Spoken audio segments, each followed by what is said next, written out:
Hi everyone, so today I'm going to be doing something a little bit different. I'm going to be looking through one of my vintage books. I know a lot of people really like vintage books at the minute and they're the in thing, and a lot of people are trying to get really good zoom backgrounds by having old nice books to look at. So I thought I'd look at one of my old ones because I've got quite a collection now, and this is one of my favourites. This is the Book of Highland Verse, and it's from the year 1912. And I actually picked this up when I was at university from a second-hand bookshop. This one, it doesn't really look like much from the front, but it's actually a really nice book. So I'll just give you a bit of a flick through so you can see the frontage page there. Produced 1912.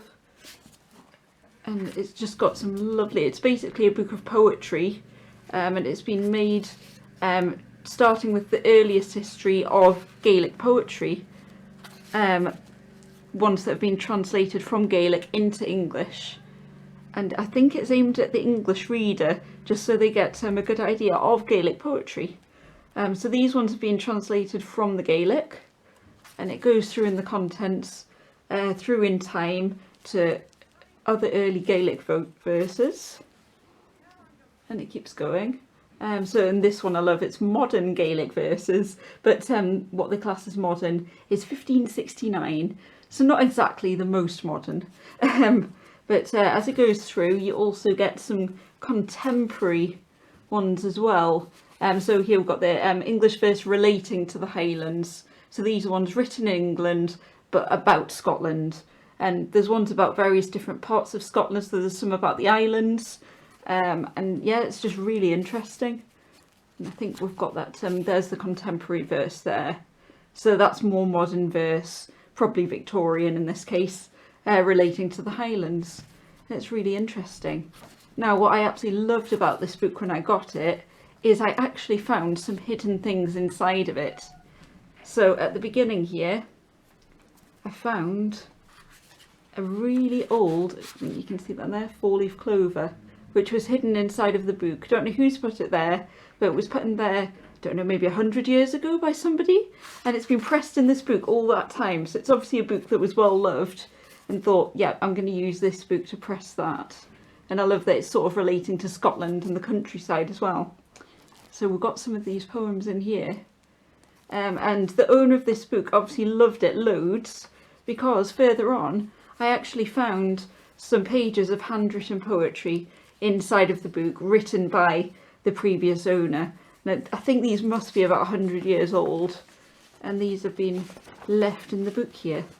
So this one here is called The Massacre of Mcpherson, and what I don't know is whether this is a poem written by the person themselves or whether it's one they've learnt at school and they've typed up, written up, and then they've put it in here, and it's been left in here all this time. So it's just absolutely fascinating. And I love the old writing as well. So I don't know if this is 100 years old, or maybe it's a bit sooner, maybe 40s, 50s, I don't know. There's another sheet here as well, which looks like classic letter writing paper, which has also got some verses on. And again, I don't know if it's, this one's actually in Gaelic actually, which is interesting, the chorus bit. And I don't know whether it's one they've done at school or what. But it's absolutely fascinating and I love it. Oh, it's Basildon Bond paper, this one, so it's a bit newer. But yeah, so it's a really interesting book. What's a shame is there's no illustrations in this one, but it's just a good comprehensive guide to Highland verse, and it's just lovely to look through. Some of the poems in here I think must have been songs and actually sung, which is why it's Book of Verse, because we've actually got choruses in here as well. So this one is the Hebridean Exiles' Dream. So I think it's about somebody who is moved to Canada and is dreaming about being back in the Highlands. It says, in my log dwelling in Canadian wildwood, when through the pine trees moan the eerie wind, my thoughts fly backward to my days of childhood, to home and friends forever left behind.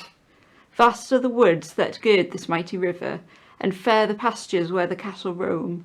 But were they 10 times fairer, they could never blot from my heart my native Highland home. land of the clansman, true and loyal-hearted, land of the brave, the noble and the free, land of my childhood, though for ever parted, the exile's heart still fondly clings to thee. It's just a lovely verse, and I'd love to know what the tune was, if there was a tune to this. I think this is a more modern one. It was written by Henry Shanks, 1829 to 1911. So he just died a year before this book was published in 1912. But there's some ancient verses in here as well, further back.